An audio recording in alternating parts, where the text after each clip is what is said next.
So the first strategy that you can try, and this is a really fun one. So basically, whenever the anxious thought gets triggered while you're in that good positive state of beliefs and emotions, basically you make it humorous or absurd.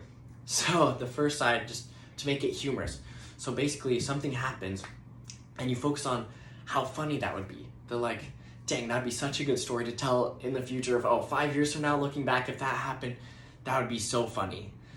So make it humorous. So for example, if you're public speaking, it's like, oh, what if I butcher my words? What if I literally freeze and don't know what to say? What if my voice sounds all squeaky? Then like, oh, that'd be so funny. I'd be like a mouse. Like I'd sound like a mouse. That'd be so funny. Me and my friends could laugh about it afterwards and be like, dang, like I totally goofed that. And just looking back in the future, that's going to be such a funny experience and memory to look at with joy. Just like make it funny. Find the humor in everything. Something super stressful happens. Dang, like that's so funny that literally everything that could go bad went wrong today. That's like, holy cow, that's just so funny how everything turned out that way. Just horribly wrong. Whatever it is, just find the humor in everything. And even if there isn't really much humor, just make it funny. Somehow twist it in a way to make it funny. And then the other thing to do with that is to shift it to make it absurd. So an example with that could be with the sweat anxiety that I had. Is it like, oh no, what if I have sweat? What if I have sweat marks and people see that? And then I'd be like, okay, yeah, I'd have sweat marks, and then I'd start sweating so much that I just have water pouring out for me, and I'd just become Aquaman, and there'd just be water all through the building that I'm in, and everyone would be running in horror. Like, just something totally absurd like that obviously, I mean, it's crazy and it's weird, like, why would you do that? But the thing is, anything making it funny or making it absurd is the whole goal is to break that subconscious pattern, because you've trained your brain, or your brain has been trained to see that thing in such an anxious way of all the horrible pain and suffering and fear and everything that can go towards that thing, that if you can repeatedly twist it to make it something funny or to make it something absurd, I mean, if I think that absurd thought, my brain is not used to thinking something crazy and absurd like that. So it breaks the pattern, and my brain also thinks, oh, like, well, of course that wouldn't happen. Of course I wouldn't turn into Aquaman and have water flowing down the hallways from sweating. So it also kind of trains your brain that, see, like, it's just something, the anxiety is absurd as well. The thing that you're fearing is also absurd, just like that new thought that you added onto it to make it totally absurd so that your brain can tell that it's absurd. And also with making it funny is it introduces a positive emotion, a fun, humorous, elevated emotion towards that thing. So you're automatically dismissing it as, oh, it's not even something I need to worry about because I'm making it funny. So then the next thing that goes, yeah? So then the next thing that goes right along with that is when I got an anxious thought triggered, I would actually just laugh at it. Like either out loud, just walking down the halls or wherever I was, just be like, and just force a laugh. Just like, that's funny, like, oh. And I would just physically make myself laugh, either imagining it or like out loud, physically, literally laughing at that thought. Because again, that trains your brain of like, because your subconscious mind is thinking, okay, he's laughing at this thing that I'm telling him to be terrified about because I've memorized all my experiences and information that I've gathered over my life, that this thing is terrifying and something to fear and run from. But he's laughing at it and like laughing loudly, or he's making jokes about it, or he's making it something absurd. Like, oh dang, obviously, like, oh, maybe I don't need to fear that thing if he's laughing at it. If he's laughing at it, then oh, it must not actually be something dangerous. And it gets you in a positive emotional state, so it trains your body again of, like, here's the thing that you're anxious about, here's the fear and anxiety, oh, here's the fun, here's the humor, here's the enjoying it. It just rewires it right to that, and it makes it so that instead of like, oh, I can't go here, instead it's like, just instantly, oh, I go here. Like, oh, just make it, just laugh. Like, just laugh at it and make it funny. And it automatically triggers that, oh, that's not something I need to think through, or I need to worry about, or I need to prove that I don't need to fear that thing. It just automatically disproves it. Oh, I'll just laugh at that because that's so funny. Not, oh, I have to, oh yeah, that's so funny. Just, who cares? Like, I'm just gonna laugh at it. And then the fourth thing that goes right along with kind of the humor theme of things is basically, I would give the anxious thoughts that would get triggered a silly name, as if it's my crazy friend that just You know that one friend that says things and you're like, what the heck is going on in your brain? Like, how does that even come up in your mind? How do you think of that? I just kind of make the anxiety, those anxious thoughts, I give it a name as my silly, crazy friend.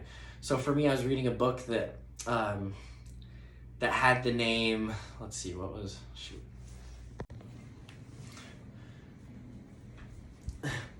So for me, when I came up with this strategy, I was reading this book, and one of the characters' names was Jesper. So that was the name that I gave to that anxious voice in my head that would get triggered. So when I had that anxious thought come up, I would treat it and be like, oh, like, Jesper at it again, telling me all these crazy things. Like, okay, like, that's cool, Jesper. Like, how did you think of that? Like, okay, yeah, that'd be really funny. That would be great if that happened. Okay, cool. Like, what the heck is he thinking? But yeah, so some of the reasons why that can work and actually be effective is because the whole goal with when you're in a good state is you want to make those anxious thoughts getting triggered, you want to immediately disregard it as something that's not even worth your time, as something that's just obviously a lie, obviously something you don't need to worry about, and just automatically shift your emotion and shift your whole view as a whole. So it's not, oh, I have to analyze and prove that it's wrong, but it's just like this crazy friend saying these silly things. Okay, that's fun. Instead of, oh, is that true? Oh, do I need to worry? It makes it as, oh, it's just this external voice. It's just these thoughts getting triggered from my past self. It's not me. It's not reality. It's not anything I actually need to think about. It's just this silly voice from my crazy friend, Jesper, or whatever it is. If your name is Jesper, no offense. That's just a character in a book. But anyways, and also it brings the positive emotion with that thing. If you make it funny or make it even silly, because when I do these strategies, I feel silly with myself. Like, what the heck? I'm calling the anxiety some silly name? Like, what am I doing? So it makes me feel silly and more playful and just kind of snaps me again out of that pattern of the anxiety. And, oh, this is something that's so stressful and I need to fear and is awful. It just snaps me right out of that, of doing something playful and silly and laughing and being like, what am I doing? But again, of disregarding that thought immediately. And so yeah, and obviously whatever you're anxious about will determine which of these strategies you use, because we have other ones that aren't humorous, and some things that you're anxious about, humor might not fit with it as well. But just one example is I was working with someone who they'd lost a loved one, and so they were having a ton of anxiety about that they would lose other loved ones in their life, that no one would be able to stay around because they would just lose them. And so when I taught them the humorous principles, you would think you can't really apply making humorous or absurd to that anxiety, right? But they came up with this all on their own. They thought of the idea of whenever that thought comes in of, oh, you're gonna lose a family member, someone's gonna die, that they would just be like, wow, like, you're so morbid. What is wrong with you? Like, why are you thinking those things? So for them, they were able to still kind of apply it in a different way of calling out how kind of silly and absurd that thought was. And so find a way that works for you, and obviously if you don't want to do the humorous one or whatever, that's great. There are a bunch of different ones that I've thought of, so whatever ones work for you, whatever one or four, however many you like, just use those ones. But so those are kind of the humorous ones, and again, it's just instantly shifting it to a more positive emotional state, and also immediately disregarding it as not who you are, just something funny and silly that your subconscious will be like, oh, obviously I don't need to fear that because we're laughing at it and because it's funny. Because, like I've said, the whole goal of these things is to teach your subconscious, to get your subconscious on board with agreeing that these things are not something you need to fear. That's the whole goal of this process. So it's how can you communicate with your subconscious in a way where it actually listens and believes that it's not something you need to fear. So then, on a religious standpoint, so these two are two religious things that you can do to immediately shift that of, oh, I don't need to worry about this, and change your state. So the first one is basically just going back to the idea that any anxious thought is a lie from Satan. That's him trying to destroy you, because he can't attack you physically, so he tries to put thoughts in your head to get you to destroy yourself, to get you to hurt yourself and make bad decisions and to suffer, and all of these things with these lies of ways he's deceiving you. So then when I'd have an anxious thought start to get triggered, I would just think, like, really, Satan? Like, really, that's the best you've got? Like, you really think I'm still gonna listen to that lie? Like, okay, cool. I'm not gonna listen to that lie. Like, yeah, you got me for a while. For years I believed that, but really, you really think you can get me with that? Like, okay. because again, it's kind of making it playful and silly almost, but also you're calling it out for what it is and you're immediately disregarding it instead of thinking about what it actually means and giving life to it and starting to worry about it. Instead, it's just immediately completely reframing it of, that's just Satan. Like, really think you can get me with that? Come on. And then the second religious one is I would literally play it out like this in my mind.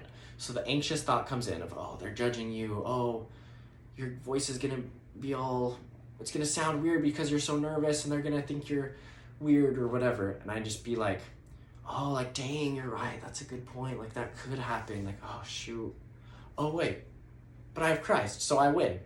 Like, yeah, you had me, but I have Christ. Christ is bigger than whatever thing I can be anxious about. Like, Christ overcame it. Christ is stronger than and overcame everything bad in my life and created everything good. So whatever anxious thought is getting triggered, Christ is greater than it. So I'd play it out like that in my mind, like, oh, dang, that's a good point. Like, shoot, yeah, it's like, I should worry about that. Oh, wait, no, I have Christ. I win. That's the end of the discussion. I don't need to think it through. I don't need to analyze if it's something I should be afraid of or not. Just, I have Christ, he's bigger. Boom. And for all the same reasons as we talked about, that one's been really effective for me and people I've worked with. So those are kind of the more religious ones. And then some of the ones that I also like, that's more of, so I guess one of them is I literally just disregard it. Literally just like it's not worth my time of day. Almost like if you're walking down the street, someone's like trying to hand you a flyer or something, you're just like, okay, like, yeah, sorry, no, I'm not interested. Like, that's what I would do. I'd be like, oh, like, cool, sick, huh? Oh, nice, yeah, that's good. So a thought comes in, you're gonna fail your test, you're gonna lose your scholarship, and it's all gonna be awful. It's like, cool, like, okay, cool, good for you, like, good. And then you go right back to wiring what you want to wire. Or, sick, perfect, like, Or then to take it even to another level is sometimes I'd be like, perfect, like, I hope so. Like, what if this awful thing happens? Like, I sure hope it does. That'd be perfect. Yes, like, let's hope that happens. Yes. Heck yeah, bring it on. Like, perfect. That's what we want.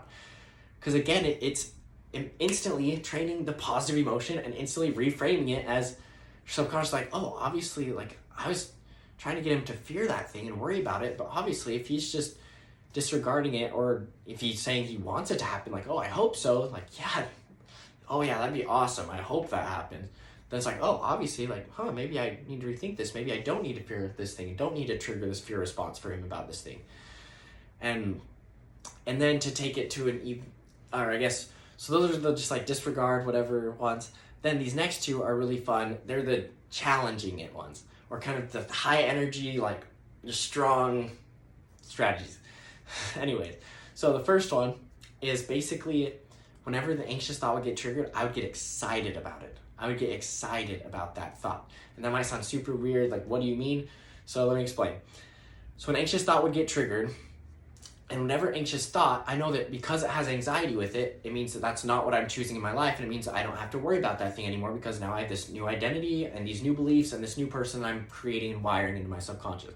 So whenever an anxious thought would get triggered, I would automatically think, like, dang, isn't it so exciting that I don't have to worry about that thing anymore? Isn't it so exciting that that's not a part of my life anymore and that now I'm free?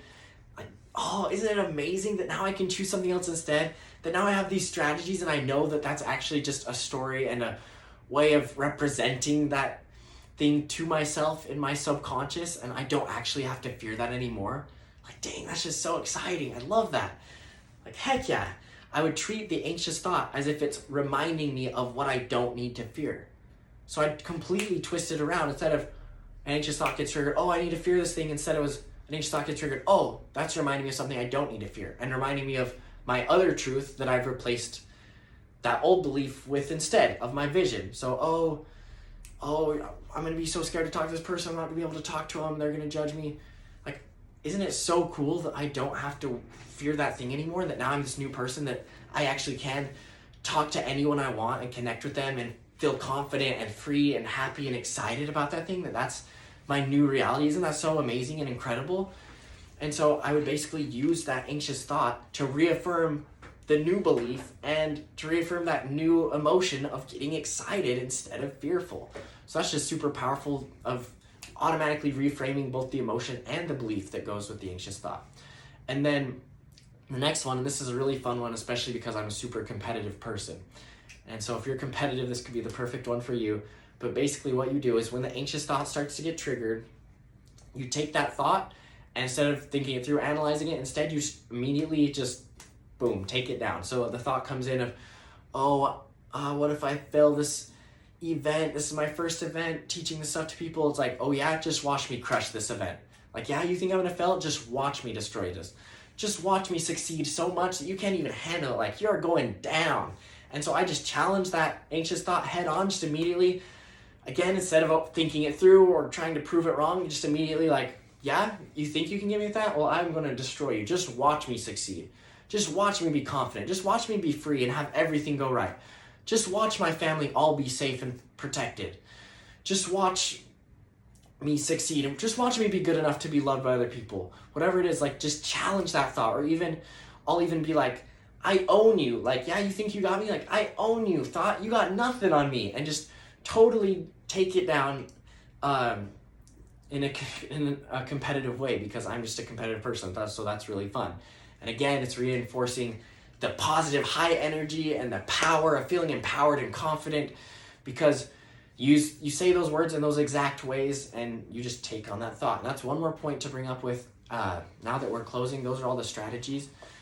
But so, well, I guess, and just the total strategy, the whole belief that it's your past self. So anytime it gets triggered, it's like, oh, that's just my past self. That's just getting triggered from my past self. I don't have anxiety anymore. That's not who I am anymore. But so one point to bring up with all of this is that the strategies I just took you through, when you apply them, you're going to want to use them the same way as I explained them. So don't just think those thoughts, but think them with the same tone of voice and with the same level of power or level of fun or humor or energy, emotion. Because if you just make it humorous, but it's like, oh, what if they judge you? And it's like, oh, that'd be really funny. Like, yeah, then it's not going to work. Or same thing if you challenge it and it's, oh, what if they judge you? And I'm like, no, they won't judge me. I mean, that's not going to work. But if it's powerful, like, oh yeah, just watch them love me. Just watch them think I'm amazing. If you use that tone of voice, or even the whole thing of like, oh shoot, like, yeah, you got a good point. Oh wait, but I have Christ, so I win. That beats the anxious thought.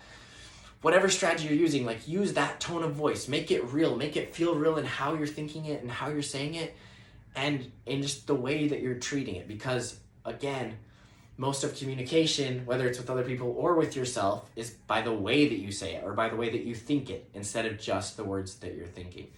So that's just something to remember too as you apply these strategies. But there you go. Pick one or two or three or all of them, whatever ones you like the most and you think will work for you. Or maybe for different anxious thoughts, you have different ones that you think will work best. Go ahead and try them out and plan what ones you're going to use in what situation. But there you go. Those are the strategies for the how to handle anxiety starting to get triggered when you're already in a good state and believing and feeling good, positive ways that you want. So there you go.